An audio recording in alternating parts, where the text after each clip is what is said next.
Assalamualaikum warahmatullahi wabarakatuh. Perkenalkan, nama saya Diana Putri Irdiani, NIM 31/2018-049. Saya dari Program Studi Pendidikan Bahasa Indonesia, Fakultas Genggungan dan Ilmu Pendidikan Universitas Muhammadiyah Palembang.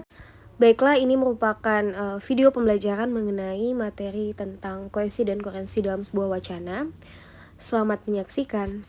Assalamualaikum, selamat pagi anak-anak. Apa kabar kalian hari ini? Alhamdulillah jika kalian baik semuanya. Baiklah, sebelum memulai pembelajaran kita pada pagi hari ini, Ibu harap tolong bersihkan laci atau di kolong meja kalian. Jika ada sampah, tolong buang langsung ke tong sampah. Nah, kalau kelas kalian sudah rapi kan tandanya kalian sudah siap untuk menerima materi pada pagi hari ini.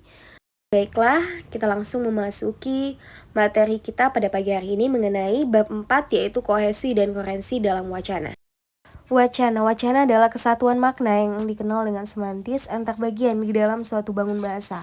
Wacana itu sangat terkait dengan konteks yang menyertainya.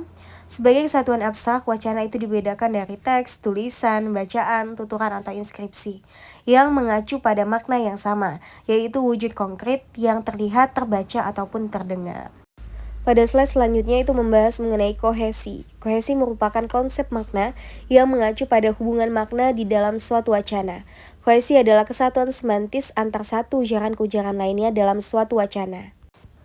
Pada slide selanjutnya itu membahas mengenai kohesi wacana dibagi menjadi dua aspek. Aspek yang pertama adalah kohesi gramatikal. Kohesi gramatikal adalah kepanduan yang dicapai dengan menggunakan elemen atau aturan gramatikal. Kohesi gramatikal itu antara lain dapat terbentuk melalui rujukan, substitusi, dan elipsis. Pada aspek yang kedua ialah kohesi leksikal. Kohesi leksikal adalah kepanduan yang dicapai melalui pemilihan kata. Kohesi leksikal itu dapat berbentuk antara lain dengan pengulangan sinonim, antonim, dan hiponim. Pada slide selanjutnya itu membahas mengenai hubungan kohesi dalam wacana, sering ditandai dengan penanda-penanda kohesi, baik yang sifatnya gramatikal maupun leksikal. Menurut Ramlan pada tahun 2010 itu menguraikan sejumlah penanda hubungan antar kalimat dalam wacana bahasa Indonesia. Penanda hubungan tersebut antara lain: yang pertama adalah penanda hubungan penunjuk, yaitu penggunaan kata atau frasa untuk menunjukkan atau mengacu pada kata, frasa, atau satuan gramatikal yang lain dalam suatu wacana. Hubungan penunjuk dapat bersifat anaforis maupun kataforis. Sejumlah kata yang berfungsi sebagai penanda hubungan penunjuk ini, yaitu pada kata ini, itu, tersebut, berikut, dan tadi.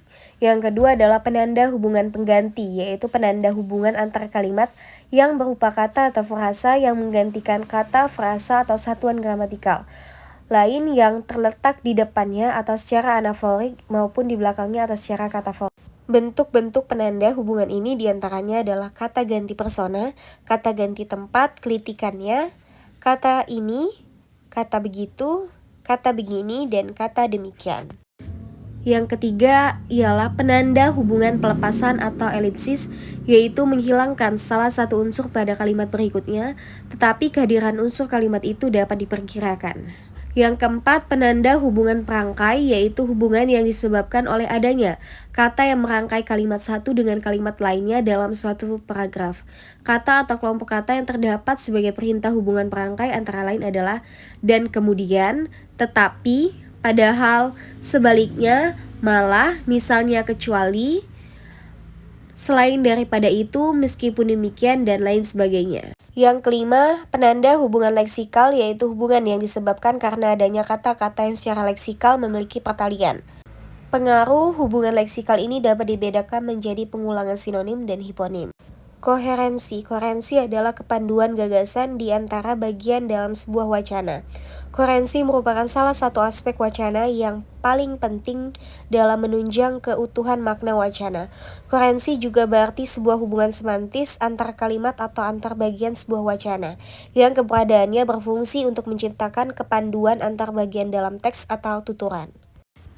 Menurut De Angelo dalam Tarigan pada tahun 1987 sampai dengan 19 05 beberapa bentuk atau jenis hubungan koherensi dalam wacana, misalnya menyatakan bahwa yang termasuk unsur-unsur koherensi wacana itu diantaranya mencakup unsur penambahan, repetisi, pronomina, sinonim, totalitas bagian, komparasi, penekanan, kontraks, dan simpulan. Contohnya adalah paralisme, lokasi anggota, dan waktu. Pada slide selanjutnya itu mengenai penanda koherensi. Ada beberapa penanda koherensi yang digunakan dalam sebuah penelitian, di antaranya penambahan atau aditif, rentetan atau seri, keseluruhan kesebagian, kelas keanggota, penekanan, perbandingan atau komparasi, pertentangan atau kontras, dan hasil atau kesimpulan. Contohnya pada kata misal, kesejajaran atau paralel, tempat atau lokasi, dan waktu atau kala. Baiklah, itulah tadi pemaparan yang sudah Ibu jelaskan kepada kalian semua. Semoga apa yang Ibu sampaikan itu dapat kalian pelajari dengan baik. Sampai ketemu di pertemuan selanjutnya. Ibu harap apa yang Ibu sampaikan dapat kalian pelajari dengan baik, karena di pertemuan selanjutnya akan Ibu tanya-tanya sekilas mengenai materi kita pada pagi hari ini. Baiklah, Ibu tutup dengan wabillahi taufiq wal hidayah. Wassalamualaikum warahmatullahi wabarakatuh. Baiklah, itulah tadi video pembelajaran yang sudah saya buat mengenai materi tentang kohesi dan koherensi dalam wacana. Mohon maaf jika ada salah kata. Kepada Allah saya mohon ampun. Saya akhiri wabillahi taufiq wal hidayah. Wassalamualaikum warahmatullahi wabarakatuh.